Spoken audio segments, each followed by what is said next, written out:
March 1942. Norway, midnight, 20 below zero. A British commando is standing alone on a snow-covered mountain. His breath is coming out in white clouds. His hands are numb. His boots are buried in snow. The wind is cutting right through him. But he doesn't move. He's holding two things. A document. Official military orders, signed by a 2-star general. 3 pages, every line telling him exactly what to do, where to go, how to move. And a match.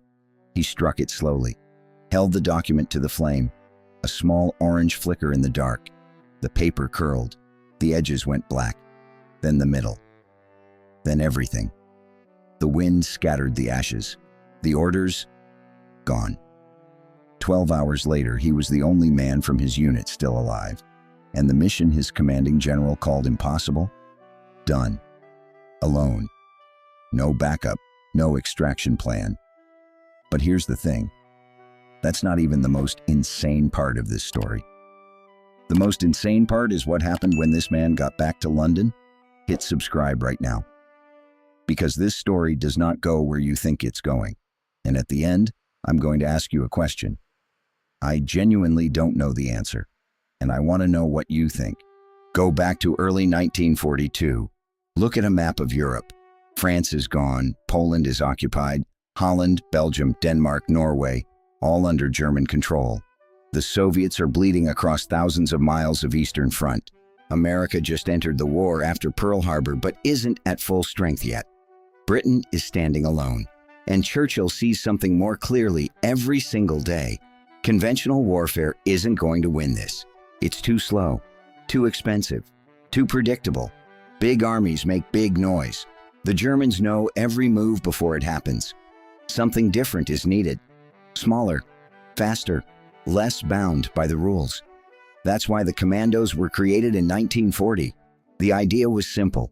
Small, elite, specially trained units drop behind enemy lines, hit strategic targets, cause chaos, keep the German command constantly off balance and pull back. Where they'll strike next is unknown. When they'll hit is unknown. That uncertainty itself is a weapon. On paper, it was perfect. In practice, every single operation was a dance with death. And in early 1942, nobody knew that dance was about to hit its most dangerous moment yet. Now let me introduce you to the man at the center of this whole story, James Callum Fletcher. Born in Edinburgh. 1917, his dad worked in a steel factory. His mom was from the west coast of Scotland. The kind of woman who smelled like sea air. He was the middle kid of 5. Money was always tight, but the house was warm. Fletcher finished school and went straight to the factory floor. Worked 2 years. When the war broke out, he volunteered before the waiting list even filled up. He placed first in every single physical test. His marksmanship scores made the instructors look at each other. In land navigation, without a compass, in complete darkness, he completed his assignment without a single error. His leadership instincts were so obvious they offered him a commission. He turned it down. They asked why. "I want to do the work," he said, "not give the orders." He started as a corporal, transferred to the Commandos as a corporal. Up to here, everything sounds like 1,000 other soldiers. Strong guy, good soldier, patriotic volunteer. But here's what made Fletcher different from everyone else in that unit. His relationship with rules. He understood rules. He respected them. He knew why each one existed, what logic it was built on. And if a rule genuinely made sense, he followed it to the letter even when nobody was watching. But if a rule was just stupid, based on a bad plan, an incomplete assessment, someone's ego, Fletcher set it aside. No argument, no discussion. He'd just put it down and do the thing. That quality made him the most valuable man in his unit. That same quality made him his commander's biggest headache. Now let's get to Norway, and to one of the most critical secret races of the entire war.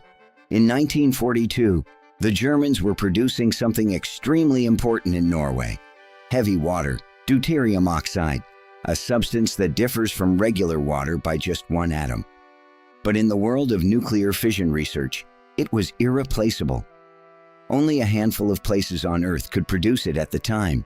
Hitler's atomic bomb program, the Uran project, needed it badly. Without enough heavy water, you can't run a nuclear reactor. Without a reactor, no bomb. The Vamork plant outside the town of Rjukan, Norway, the largest heavy water production facility in the world at that time. The Germans seized it immediately after occupation. British intelligence knew this, and they knew something else.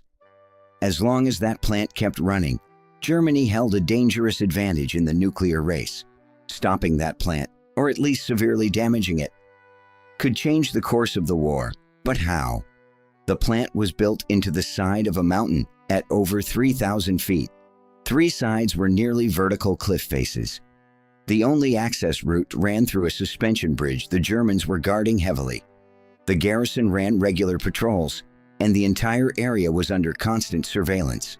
A frontal assault, open suicide, air bombardment possible, but the plant was too close to a civilian area. The casualties would be unacceptable. So what was left? Commandos. Operation Archway. Here's how the plan went. 11 elite commandos would fly from Scotland in 2 separate gliders and land in Norway. They'd meet at a landing zone 8 kilometers from the plant. Get organized overnight, approach the plant's bridge at first light, get inside, place explosives, and pull back.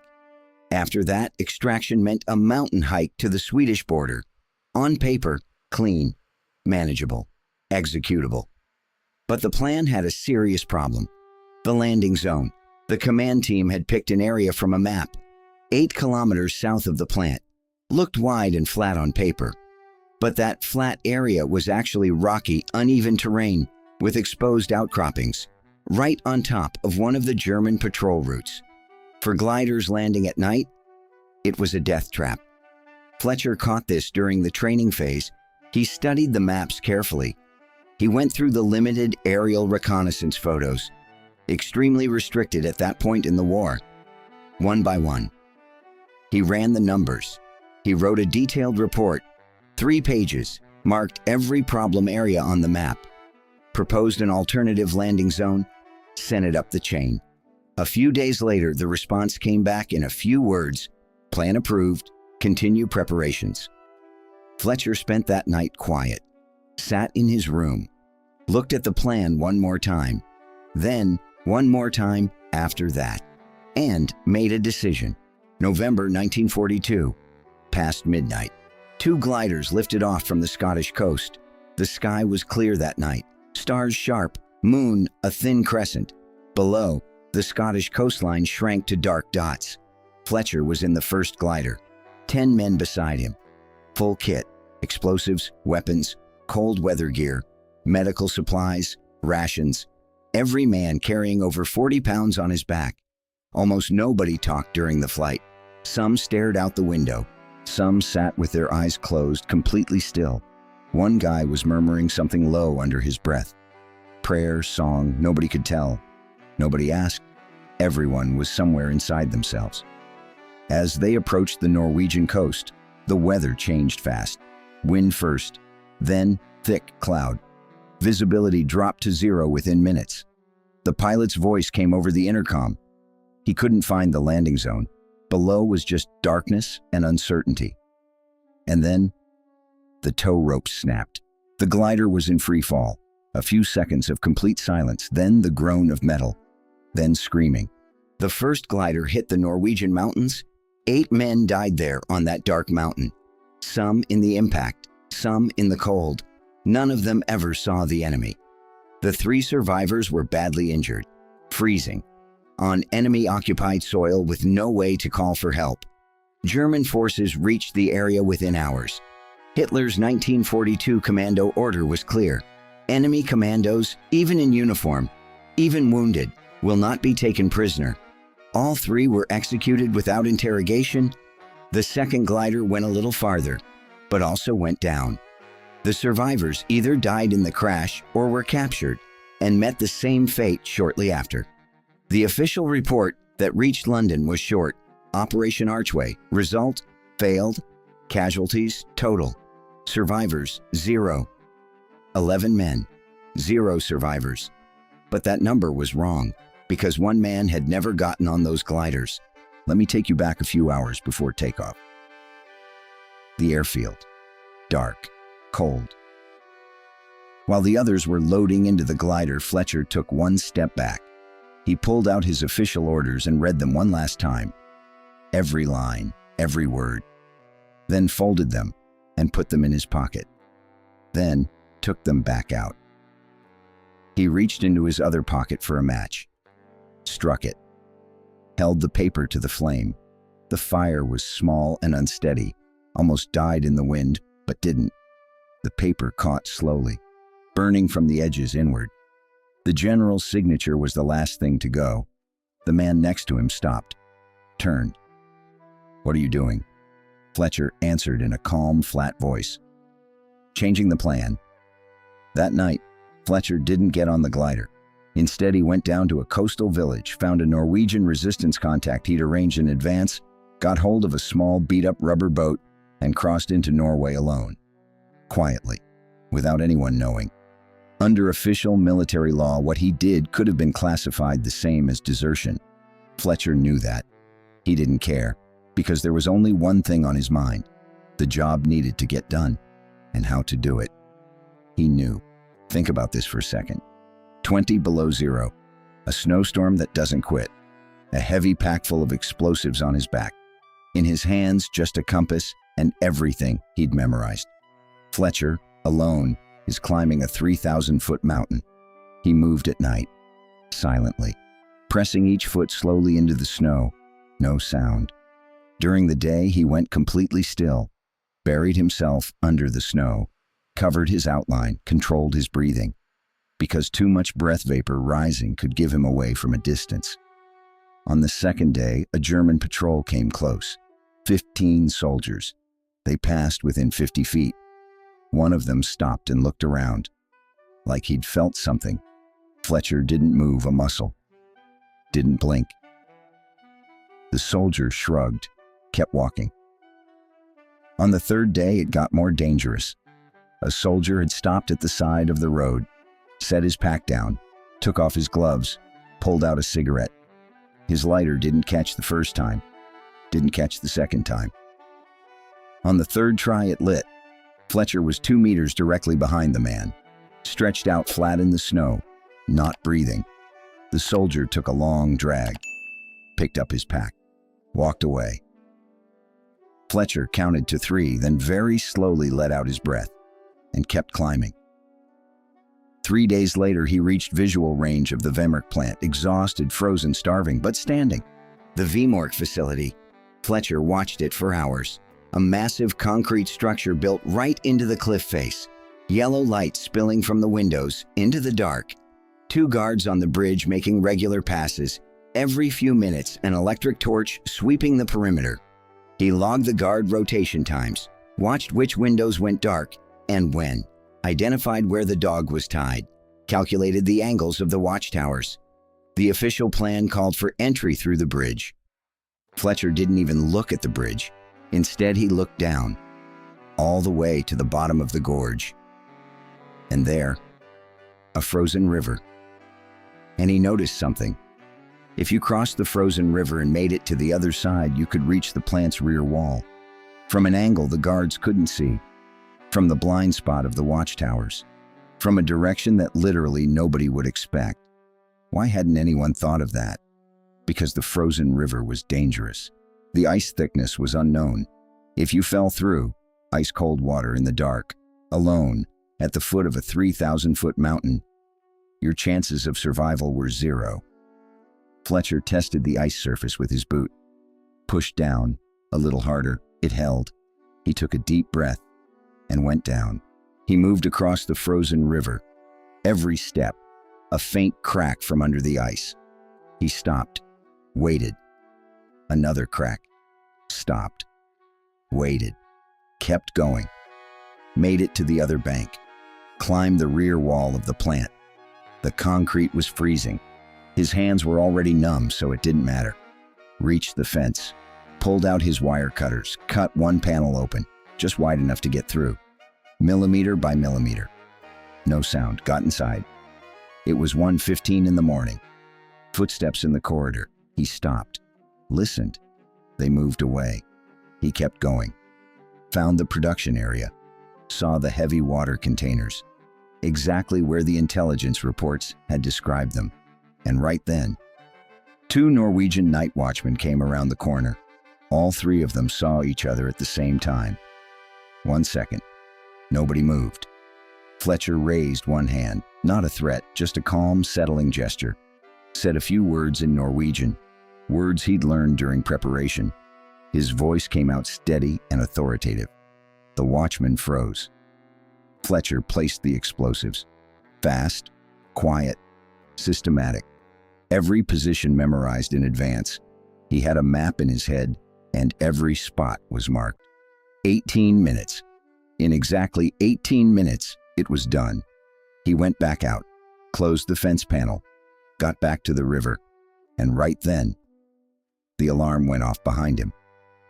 He ran, harder and longer than he'd ever run in his life, along the frozen river, every step a gamble. Will the ice hold, or won't it? German voices behind him, flashlight beams slicing through the dark, dog barking echoing off the mountains.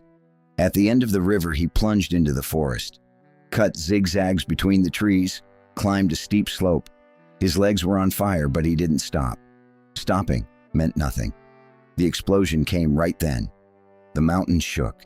The Vemork plant, Germany's most critical heavy water production facility, the backbone of the nuclear weapons program, lit up in flames behind him. An orange-yellow glow split the night in two, rising smoke cut off the moonlight. Fletcher stopped for one moment, looked back. From the forest, from the side of that mountain, he watched that light. 1 single second. Then he turned around and kept walking. Let me ask you something right now. What would you do at that point? You're on enemy soil. The alarm's been raised. Every German soldier in the area is mobilized. You have no team, no extraction plan, because you burned your orders and the official extraction route wasn't yours to use. Night. Mountains, below freezing. Heavy pack. What does Fletcher do? He walks all the way to the Swedish border, about 40 miles, through Norwegian mountains, through snow, around German checkpoints, moving at night, hiding under snow during the day. 9 days. The first 2 days, he didn't stop at all. On the third day, his right ankle hit a rock, probably broken, maybe a severe sprain. He stopped, wrapped it, kept walking. Day 4, his rations ran out. He melted snow and drank it. Chewed tree bark. Did he slow down?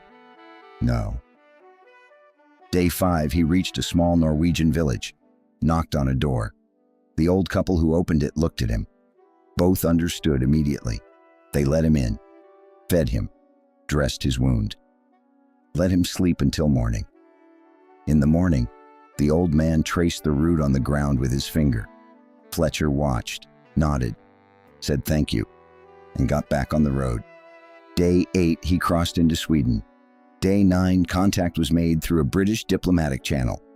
February 1943, he landed back in London. What was waiting for him when he got home?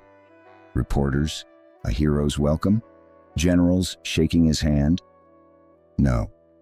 What was waiting for him was a white envelope, official seal, 1 page inside, a military court-martial summons. The charges were written out clearly.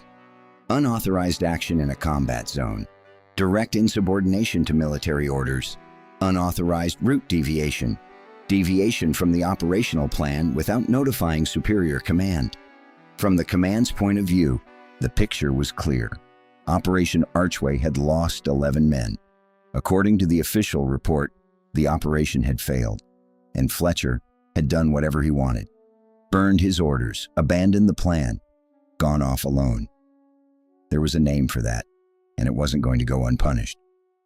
Fletcher opened the envelope, read it, set it on the table, sat there for a long time, then stood up, straightened his clothes, and went to court. The court-martial lasted 3 days. His defense attorney told him the same thing every single day. Express remorse. Say you made the call under extreme pressure. Tie it to the psychological stress of combat conditions. There's a way out. Use it. Fletcher turned it down every time. When he took the stand, he looked at the room, looked at the judges, and said this: "The plan was wrong. I said so. Nobody listened. I did it anyway. It worked." The prosecutor pushed forward, goes through it step by step. "Do you acknowledge that you burned your orders?" "Yes." "Why?" "Because they were wrong." Deep silence fell over the room. The judge looked down at his papers. The prosecutor straightened his desk. The prosecutor continued. "The other 11 men died." Fletcher looked at him. A long, heavy silence. Then, in a slow and clear voice, "If they'd followed my plan, they wouldn't have." The room erupted. Several officers turned to look at each other. The judge brought the gavel down hard. The court-martial found Fletcher guilty. His rank was stripped, dropped from corporal to private, removed from the Commandos, assigned to a standard infantry unit. No prison, but the career was finished, or so it looked. Then the reports started coming in, from the Norwegian resistance networks, from captured German military records, from intelligence analysts' assessments. The Vemork plant had taken severe damage. Heavy water production had been shut down for 8 months. Germany's nuclear weapons program, right at the point where it was entering a critical phase, had been dealt a serious setback. Some historians would later argue that this delay permanently closed the window on Germany ever reaching an atomic weapon. And in a captured German officer's notes, this line: "Sabotage carried out by a single individual. Method of entry undetermined. Probable route unknown. One person, alone, untraceable." In early 1944, something changed. A file landed on Churchill's desk. Inside was Fletcher's entire story, his original report, the not considered stamp on it, the court-martial records, the Norwegian confirmation documents, the German officer's note.